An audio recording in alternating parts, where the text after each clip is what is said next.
we had the meeting, and I again reappointed him, and he voted for himself, and that gave him a second vote.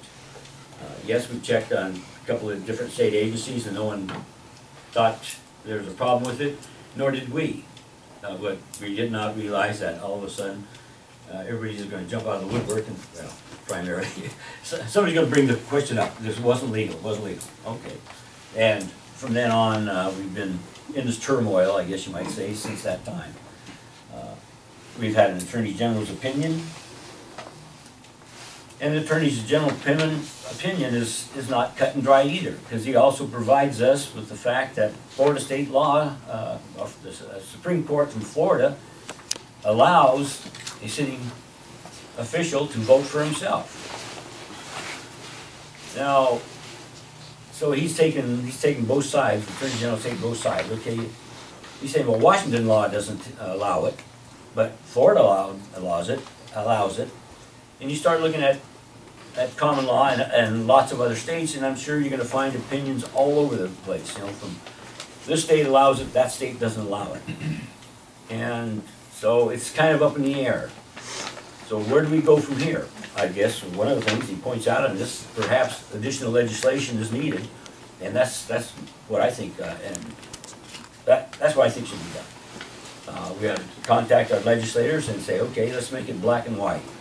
City commissioner cannot vote for himself, or city commissioner can vote for himself, whichever way the legislature wants to do it. What do you think? What would you push for? That's not my position. That's not my position. I'll turn it over to the legislature and let them make that decision.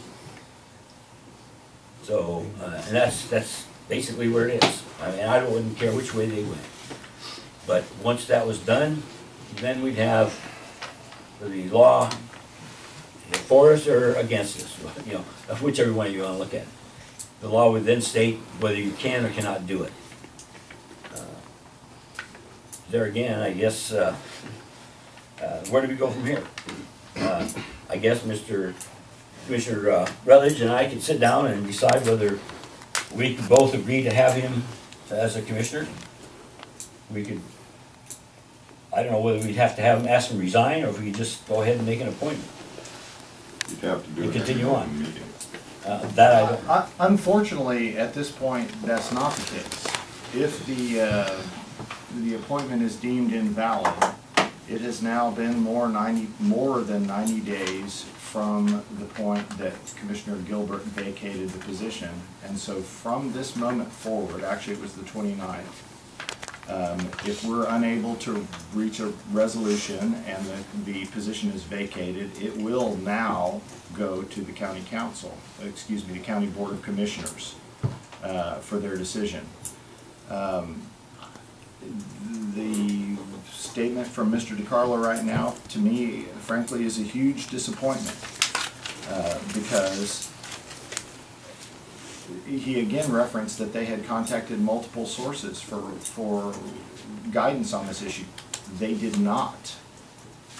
The single source of guidance that they asked for before the appointment was made was the state auditor.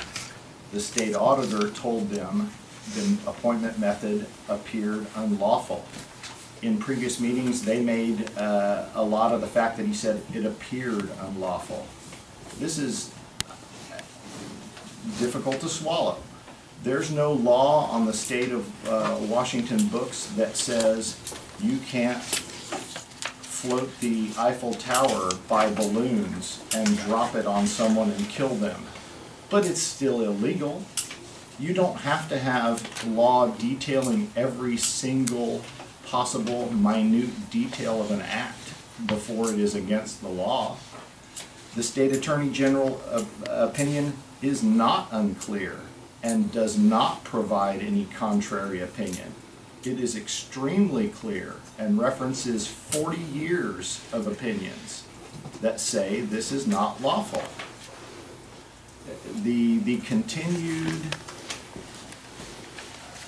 failure to recognize the significance of this speaks volumes to the ability and the motivation of the commission and the port attorney with regard to how they view this matter. It is not acceptable. I don't hear that in there, Jim. I never heard where it said it was invalid. The assistant attorney general of the state of Washington, Tim Ford, who's the assistant attorney general for government accountability. He's the ombudsman for open government. So his job is to comment on these specific issues. Regarding this, says he disagreed, this is from the paper, he disagreed that with Attorney Norbett's assessment that there is no case law that would have guided the court to a different outcome. Oh wait. Assistant Attorney General Tim Ford says the opinion was based on some very clear case law that was not considered by the port's attorney. Quote, he didn't give me any examples beyond Robert's Rules of Order that he referred to, no case law, or any other legal examples that he used to come to his conclusion. Ford said, we've got lots of case law to back up this opinion. The conclusion was very straightforward. Any suggestion that this is not clear is wrong by many learned opinions. It's hard to know what else to say, other than I am not only now concerned about the method that it occurred, I'm concerned about the response of the board to this problem. The port attorney's ability to respond to this problem and to provide legal guidance to the port, because I think this is completely in question.